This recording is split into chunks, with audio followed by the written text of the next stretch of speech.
Good morning out there.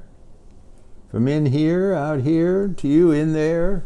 I'm trying to put a little fairy on it because, that Stephen Colbert stole that from me.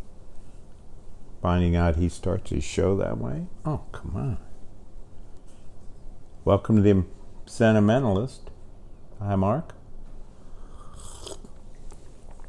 Vivi's nose. The actual Vivi. Snow's a-melting and top of the morning to you. Yeah, tomorrow.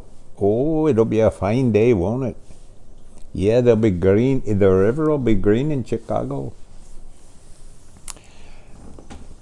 Julie says it's Irish Yiddish. Come on.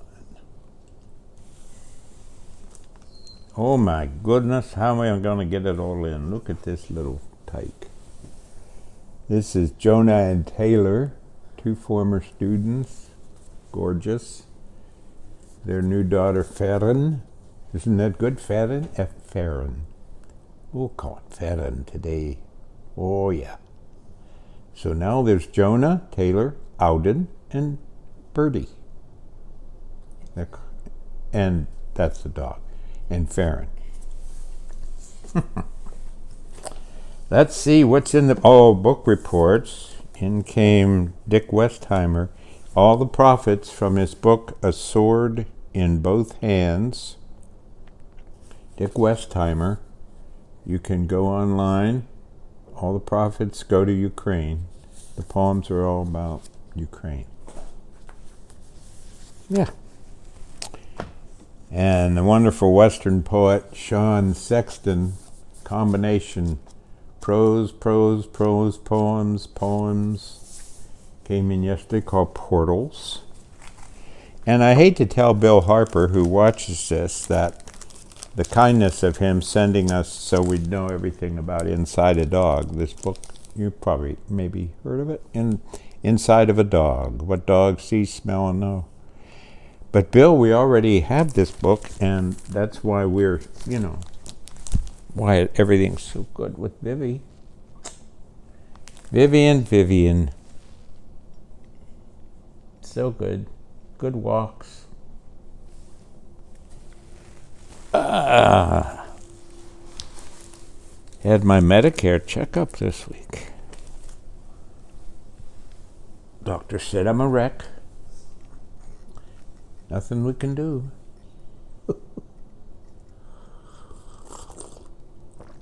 That was the slurp. Yeah. In Ireland, when you drive, you're driving along and somebody comes toward you, always when you know, but almost all the time anyway, just all the time, the finger goes up. Isn't that nice? Just sort of, it connects everybody. Driving along, boom, boom.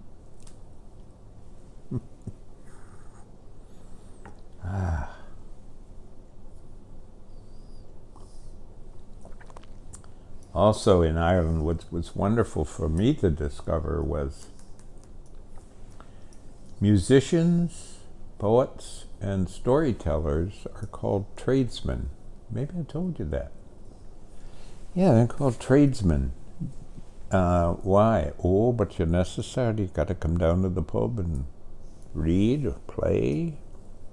They're necessary. It's just not any separation in the culture between poets, storytellers, and musicians. I mean, well, I know what that was like. It was wonderful. But what would that be like here instead of just a big fame culture and where are you published and when's your next album coming out? And instead, you're a tradesman. Come down to the pub. We'd love to hear you play. We'd love to hear you read. Read to us a story. Won't you now? Oh, so I can't tell you what the difference is. Except here you're self-conscious. Except last night when I was with my landscapes group of 12 well, it's 13 really, because Mariana, who was in the terrible accident and can't move and is moved to Ohio, because of Zoom, Mariana could join us from her care bed. Heartbreaking and wonderful. And holy cow, well, it's just me celebrating them, because it's just so wonderful to be with. I looked up at the clock, and of course we ticked a little past. We got 3 hours plus. And everybody's like this, even if they're tired. And on Zoom. And it's like we're all together. Some have never been physically with one another because of the pandemic. They joined during the pandemic when a couple dropped. And the poems were, as always, every single one. We talk about 3, we listen to 6 others simply read their poem, and then we respond if we want, talk about other things. But it's so beautiful. It should be accompanied by Yo-Yo Ma. It's just that beautiful. Hello, what's in here?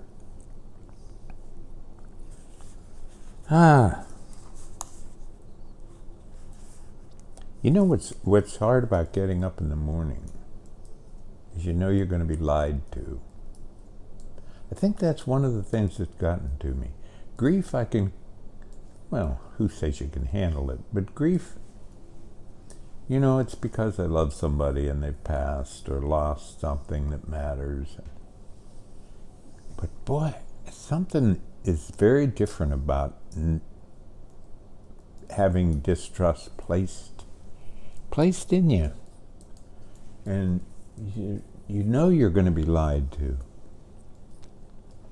And around here there's a whole commission that lies, and then we go to the national and lies, and now I'm depressing you. But what I want to make out of that in a way is that I remember teaching at Hope, and because of its particular denominational background, it was very hard for my students to deal with anger. A lot of them had been brought up that anger was bad, and one of the 7 deadly sins and all that. But that's really a mistranslation. It's vengeance, hostility, cruelty. Those are the things that are really meant by that. And anger is simply a result to an injustice or something you love being violated. Now, of course, you have to handle it, or it transforms itself into vengeance or hostility or something. But how can one not be just not in your stomach angry when you just wake up and you know it's going to be another day of especially political lies?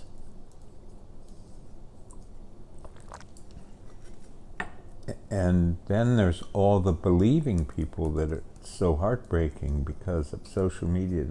I'm going too far, but they believe this stuff, and then, boy,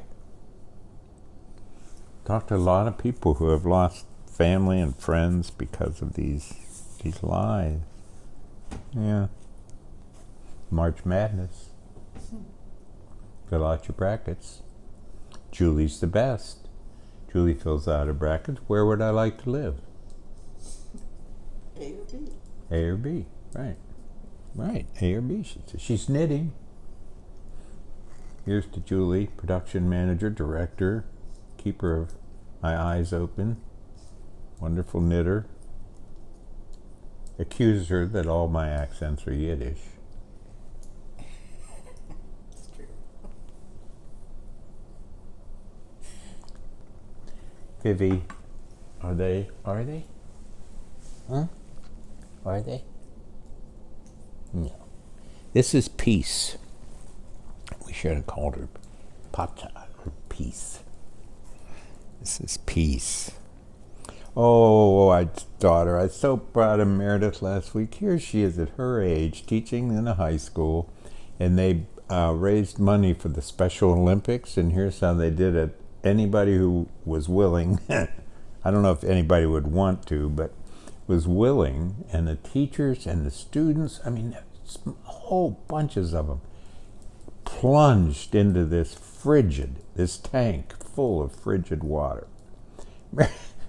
Meredith came up. Oh, she was so, well, he's adorable, but she went right in. She went up, beforehand, the students are cheering, and she dives in. And and I got lucky. I was right at the bottom of the stairs where they came down after plunging in. And I couldn't give her a hug or she'd soaked. But she was so bleary, she couldn't really see very well. And she didn't, and then she went, "Oh, it's Daddy." Wow. But it was wonderful. All these guys, the basketball coach had a player throw a basketball to him when he plunged, and the football coach had a football player throw a football to him when he plunged, and the inclusion students went in, and high school, junior high. It was wonderful. And $100 and some thousand was raised for the Special Olympics, and Meredith's school raised a quarter. There were something like 15 places involved, and of the 100,000, Meredith's high school raised 25,000 of that. Really quite something. Really, really, really quite something. Yeah. Well, how are we doing? Check the clock. We don't want to keep these people from their appointed rounds. No, only 9 minutes in. You're good. I'm good. Yeah. Interesting piece. You can find it on it. What's it called? It's Life Talk. Anyway, on NPR they were interviewing Ross Gay, and his one book is Book of Delights, and the other book is Inciting Joy, and they're very different. And he talked about the distinction, like delight. It's not raining today, or snowing, whatever. But joy is inner, and he kept talking about it's there, and we don't. And he really came right out and said it. In a Puritan culture, joy, somehow you're not raised with it to learn that it's within you. And he was talking about it in his culture, it was. And I remember Lucille Clifton talking to me about, in African American culture, you must encourage and develop your joy so that it's always there. It's just something that is there, and you can draw on it. And that's been a great help with grief for me, not with the lying part. But boy, it's a very good interview, and one that, if any of you, I don't even think you have to care at all about poetry to find the 2 conversations, one with Jane Hirschfield, which is amazing. Well, I mean, why don't I tell you something specific? But Jane talks about a lot what poetry is. And then Krista Tippett talking with the new poet laureate Ada Limon about what poems do, what poetry does. Wow, they're moving. I kept trying to think, okay, if I hadn't spent my life doing this, what would these do? And it would make me run and try to do everything and understand poetry and get rid of what happened in school and recognize what it really, really is. We had a wonderful poem. Well, we had all wonderful poems last night, but one of the wonderful poems was by Marianne Sundquist, who's going to be the caterer for the huge 46,000 people at the Santa Fe Literary Festival. And she's in our little group. Wow. Well, she wrote a poem that there's no way you could understand. It's incomprehensible, but everybody understood it. There's a kind of T.S. Eliot line where he says something, I'm paraphrasing, but it's something like, there are wonderful poems that you can't understand, but you do understand. And Mary Ann's was that. We all felt it. It began with The Poet Travels, and then it went into this. Holy cow, what an imagination. And we all could feel, yeah, it feels like that. Yeah, it feels like that. Yeah, it feels like that as we went down through the poem. What is that image?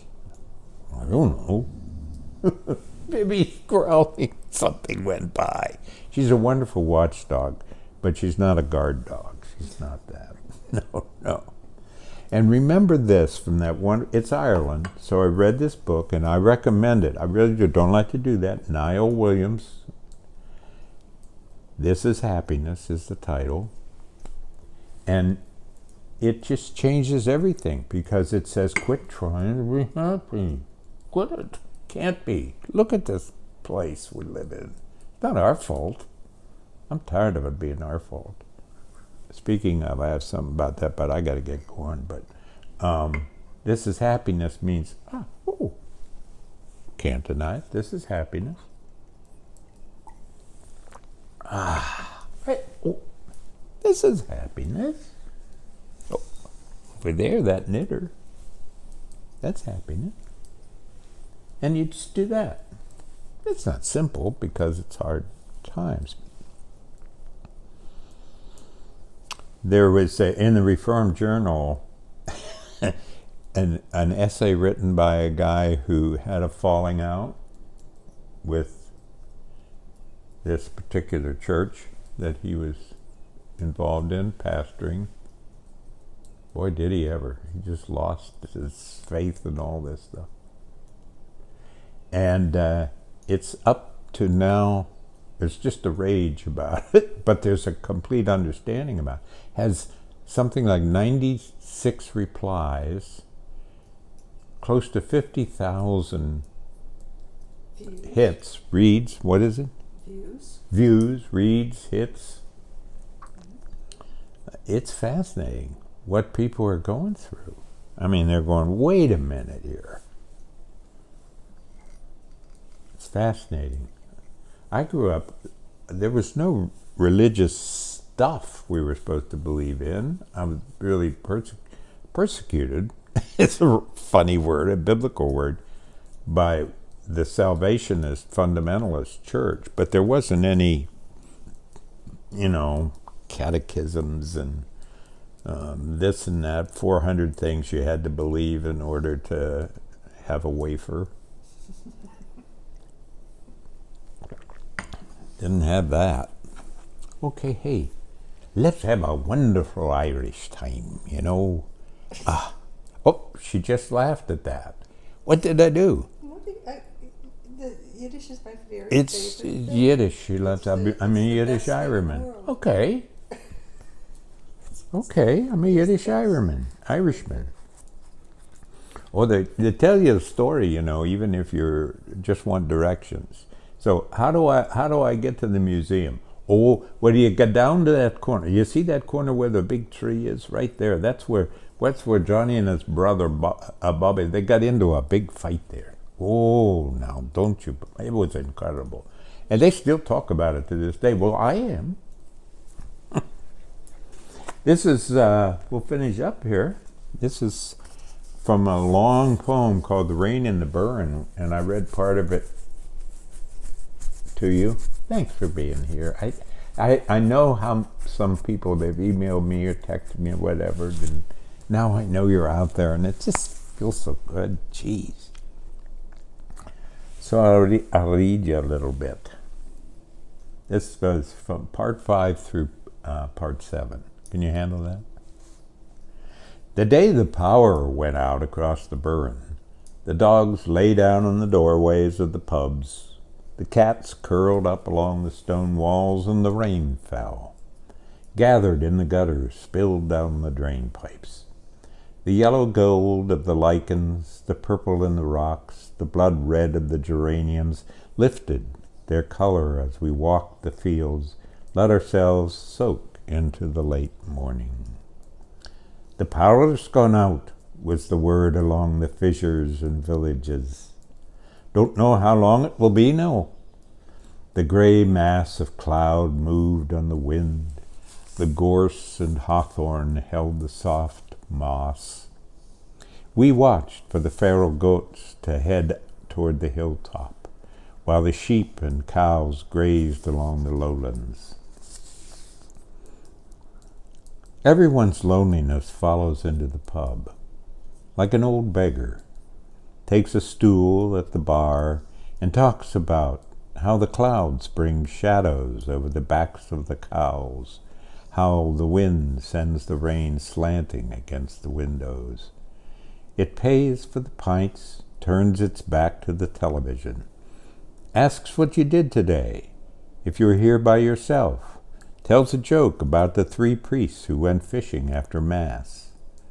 At closing time, loneliness takes the coaster from under its glass, slips it into a pocket, says, "See ya tomorrow," walks out, head down, whistling. We shall leave behind the full Irish breakfast, the clouds anonymous across the hills, the rusting tractors clamoring through the village and along the lanes, and the Aria now. We'll take home the soft, rolling walks along the greens, the ways of talking in the gray of day and rock, the index finger raised from the steering wheel to say hello to anyone driving one's way. We will remember the goodness of limestone, cascading stream, and the cows lowing in the pasture lands before another storm. Take care. Be kind. Try to be cheerful. It means a lot to know you're out there. It does. I wake up today and just think, I'm going to be with all those people. Thank you. Thank you, Julie.